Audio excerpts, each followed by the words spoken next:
Welcome to the latest episode of the Hunter Baumgardt Sports Podcast. My name is Hunter Baumgardt, your host. You can follow me on Twitter and Instagram at HunterBOnAir. Feel free to like the Facebook page as well, Hunter Baumgardt Sports. And remember, you can watch or listen to the podcast. You can watch on YouTube or listen on SoundCloud. Simply search Hunter Baumgardt Sports Podcast. It is snowing outside behind me. It is mid to late October, and that means we already have some snow, but it also means we have Badgers football, and that is coming up this Friday night. Didn't think there would be a season. If you would ask me just a couple of months ago, even a month ago, before they said yes to a season, I would not have thought this season was going to be possible. But since it's going on, let's preview it, Badgers fans, right? The Wisconsin Badgers start Friday night against the Fighting Illini of Illinois at Camp Randall Stadium.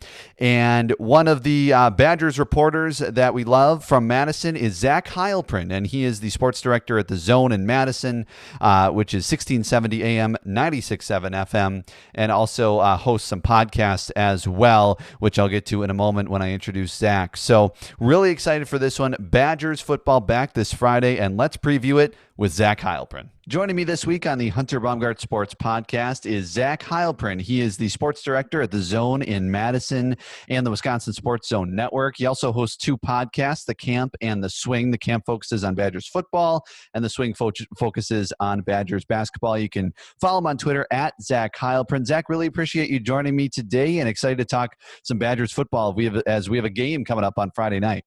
Yeah, we finally got some football to talk about. I can't wait. Really happy to join you. Yeah, no problem at all. So let's first, I know you usually cover the team in person on a normal year. Will you be traveling each game this year? Or will you kind of be watching on TV and going to press conferences via Zoom? How is that working out this year?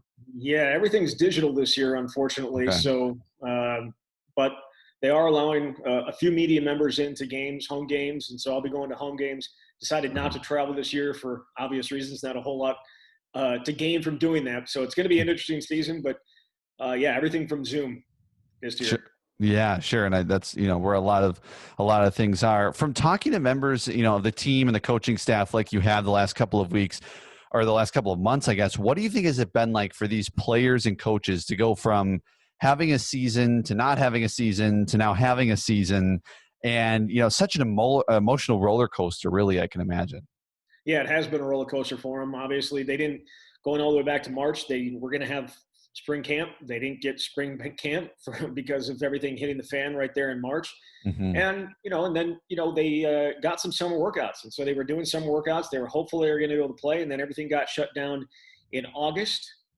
They went their own way for a couple of weeks, then started back working out. And that's when everything started coming back together for the Big Ten in September and got back on the field. But it's been up and down, and I'm sure it's been horrible for them. But they are a resilient bunch. They've been through so much, just getting to where they are at this point in their lives. So this is probably just a little bit extra, but yeah, they're really obviously excited. Even though it's only an 8-game schedule plus the Champions Week, it is a very exciting time for them to be able to actually getting a chance to play football and not having to watch the Big 12 and the ACC and the SEC play. Yeah. Do you think the limited amount of kind of notice, so to speak, right? Like, that the games are going to start in, last weekend of August or whatever throughout the off season, the late notice of a season starting like this, is that a risk maybe health wise to these players at all? Or do you think they've been kind of conditioning on their own so they're ready for this opportunity? Well, yeah, they were working out on their, not even on their own. They were working out as a team through much of the summer. And then when everything got shut down in August, they did take a 2-week break off, and then they came back and started working out again. Fall camp was about the same time as it was normally, so they had about the same amount of time to get ready.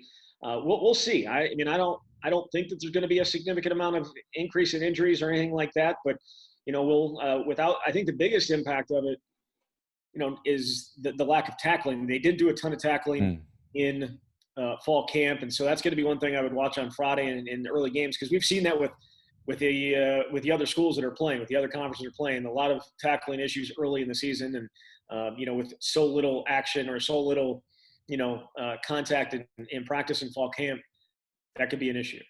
Yeah, for sure. Zach Heilprin joining me on the Hunter Baumgardt Sports Podcast. I want to discuss the quarterback position. Obviously, that's been a very popular subject to talk about. Jack Cohen getting hurt, obviously. Do we know about how long he might be out? I know it's indefinitely has been the report, but do we know about how long possibly? Yeah, it's indefinite. I would hate to try and guess exactly how long it's going to be, but he was still in a boot and riding around on a scooter, like one of those knee scooters that you see when guys have boots on, just as of last Friday. So he's not out of the boot or anything like that. So I don't think he's close to coming back. I think the injury happened. It'll be 3 weeks from Saturday. So he's about 3 weeks out, and usually a broken foot, I think, is usually 6 to 8 weeks. But again, that'd be pure speculation on my point or on my part. So I'm not going to do it. But I think we're going to see Graham Mertz for a few weeks here, if not more. Yeah, what are you looking forward to see, or what are you looking to see out of Graham Mertz here as he gets kind of the spotlight on Friday night against Illinois? I think what everybody else is wondering is the hype real? Is the last 3 years that we've had to sit and wait for the Graham Mertz era to get going, is it going to get going at a high level? And it's really unfair of us to do that, but we're going to do it anyways because it's Graham Mertz, the highest rated quarterback that's ever committed to Wisconsin. And to have him here and to have him give an opportunity in the situation, I don't think anybody's been more excited to see a quarterback probably since Russell Wilson, and maybe even more so than that, because this has been such a build-up. The Russell Wilson thing was a few months because he committed, in May, I believe, that year, and didn't arrive until July. And he had some build-up there, but it wasn't this kind of 3-year build-up. So I'm anxious to see what it looks like for him. It's a tough start. There's no doubt about that. Jack Cohn got last year and played pretty well, but he had an opportunity to hand the ball off to Jonathan Taylor and an opportunity to pass the ball to Quintez Cephas. Two of those things, Graham Mertz doesn't get to do either one of those things. And the last time we saw this offense without Quintez Cephas, it wasn't pretty in 2018. I'm not saying that that's what it's going to look like this year, of course, but they have some questions in the passing game and who's going to be catching passes from Graham Mertz. So he's got a pretty tough hill to climb this week, I think, but I'm excited to see it. Whatever it is, I'm excited to see it. Yeah. Have you kind of, being at practices the last year and, maybe not, probably not this year, but from what you've seen from Graham Mertz, do you believe that the hype is most likely going to be real? I think physically, as gifted as any quarterback since Russell Wilson, he's got the arm, he's got the accuracy, he's got the mind. He's got it all. He's not obviously as athletic as Russell Wilson, but he's got some maneuverability within the pocket too. So physically as gifted as any quarterback Wisconsin has ever gotten, as a freshman. There's no doubt about that. And we saw that in spring ball last year. We saw it in fall camp last year. Now, we haven't seen him play since he played in those 2 games last year, but it looked good. But this is a step up. There's no doubt about that. But physically as gifted as any quarterback Wisconsin's ever gotten. And a couple of answers ago, you mentioned obviously losing Jonathan Taylor to the NFL leaves a huge hole to fill in that backfield. Is there running back on this roster that you think can come close to filling those shoes, or where's the running back position coming into this season in your mind? I don't think there's no Jonathan Taylor on the roster, right? And so what am I saying by saying that? I'm saying there's not a running back that's going to run for 6,000 yards in 3 seasons, the most that any running back has ever run for in 3 seasons. There's not that right now on this team. It is going to be probably more by committee. We all know about Garrett Groshek. He's played the last few years, and I think he is going to hold that similar role where a lot of pass catching, a lot of third downs, a lot of pass protection, that type of stuff. He's going to continue to have that role. And then Nakia Watson comes in more to the role of being the guy that's going to get the ball on first and second down and in short yardage. He's your big guy. He's 225, right around there. He's a physical back. I think he's got a little bit of a shake to him that maybe people aren't giving him credit for. He kind of reminds me, and it's completely unfair, but his running style reminds me of Monte Ball a little bit. It's more herky-jerky. There's not a whole lot of gliding there. But, he's a good – I think he's going to be a good addition. And again, the more carries he gets, the better he's going to be. And then, there's some wild cards behind those guys. Isaac Guerrero, a converted wide receiver, he's a track guy. He is a guy that the running backs coach John Sell told us at the Rose Bowl that physically he's as gifted as Jonathan Taylor. And we all know how gifted Jonathan Taylor was physically, especially, that speed, that sub 4.4 speed. That's what Isaac Guerrero has as well. And I think we're going to see that. Perhaps maybe we'll get a little bit of fly sweeps, jet sweeps from him. And then there's a true freshman named Jalen Berger, a 4-star kid out of New Jersey, who I have not seen in practice yet, but based on some clips, looks like the real deal. I don't know if he'll get a ton of time, on Friday night against Illinois, but I think we will see him at points this year. Gotcha. Sounds good. The defense has been a strong point for the Badgers for years, obviously. Give me a couple names on that defensive side that Badger fans should be looking out for this year that could make a big impact on this team. Yeah, I mean, it's a group that returns pretty much intact from last year, except for three huge differences. Mm-hmm. Obviously, Zach Vaughn at outside linebackers, a huge loss, had double-digit sacks. Chris Orr at inside linebacker had double-digit sacks. So those two guys are gone. Their eligibility obviously exhausted. They're now playing in the NFL.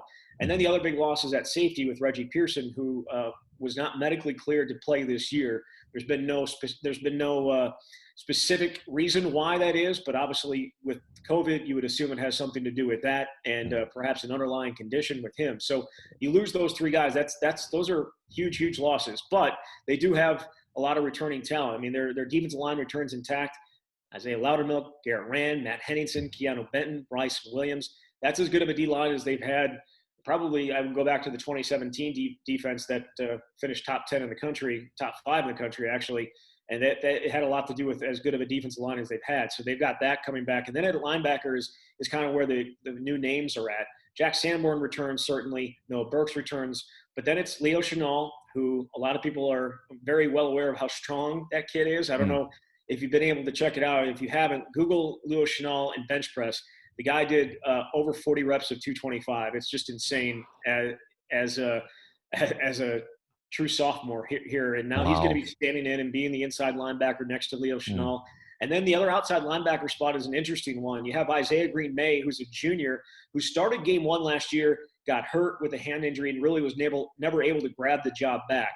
But he's listed as a co-starter with a true freshman from Hawaii, Nick Herbig. And throughout camp, no player on the defensive side of the ball got more love than Nick Herbig. He's 6'2", 225, 4-star kid out of Hawaii. Loved TJ Watt, and that's why he ended up coming to Wisconsin, because he saw what happened with TJ, and he's gone on to be right now right in the running for Defensive Player of the Year in the NFL. Yeah.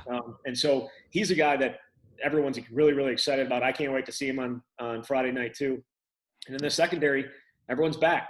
You got your Faion Hicks and Caesar Williams and Rashad Wildgoose and Eric Burrell, Scott Nelson, Colin Wilder. I mean, it's just the names, especially at corner. They've had 7 or 8 different guys that have played at corner, and they still have them on the roster. The defense is loaded in terms of depth. It's as deep as it's ever been.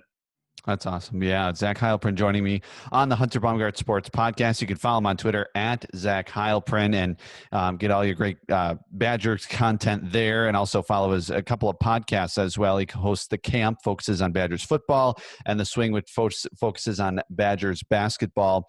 Do you know anything about what the crowd noise levels will be at Camp Randall? Obviously, they're only allowing limited. I think it's parents and family for fans, and then I would assume they're pumping in some level of crowd noise.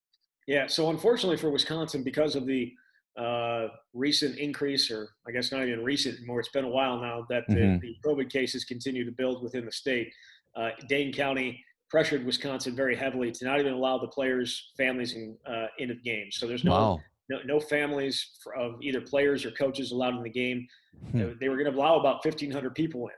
And that's no longer going to be the case. So it's just essential staff, stadium operations, and some media members to go along with the two teams. It's going to be very, very weird in there. But yes, they are. The Big Ten has been, I think it's been called a crowd murmur. I don't even know if they're calling it crowd noise, but it's only as high as 70 decibels, which is, not very high at all. Yeah. But I do think it'll give it a little bit of an atmosphere, just so it's not just dead quiet in there between plays and that type of stuff, because it gets weird when it's not like that. Now, we talked to Garrett Groshek this week, the running back, and he went to Amherst, which is a small little school in Wisconsin.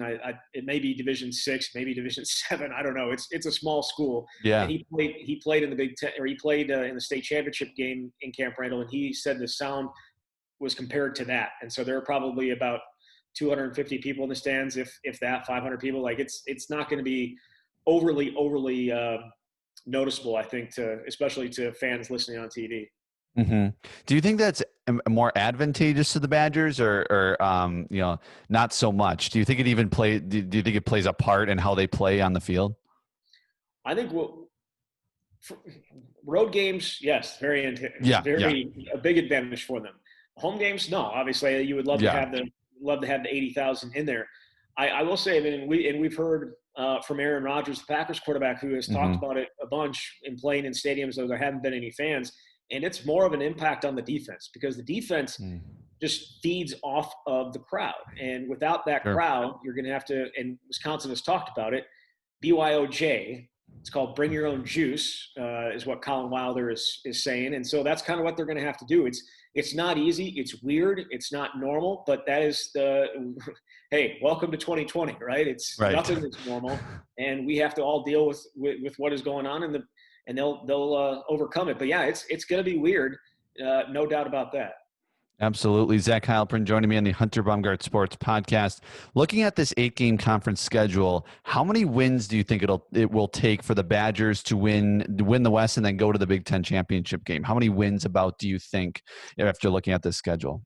Yeah, I think it's going to take 6 or 7, and it'll depend on which of those 6 you get, right? Like if if you go 6-2, 2 of those losses better not to be to Minnesota or Iowa, because if you're going to end up tying them, you don't want to lose those tiebreakers. As we saw last year with Wisconsin going 6-2 in the conference, 7-2 in the conference and tying Minnesota, but they beat Minnesota, so they got to go to the Big Ten championship game. So to be on the safe side, you probably want to go 7, and if even better, you go 8. But I think 6 will get it, depending on who those losses are to.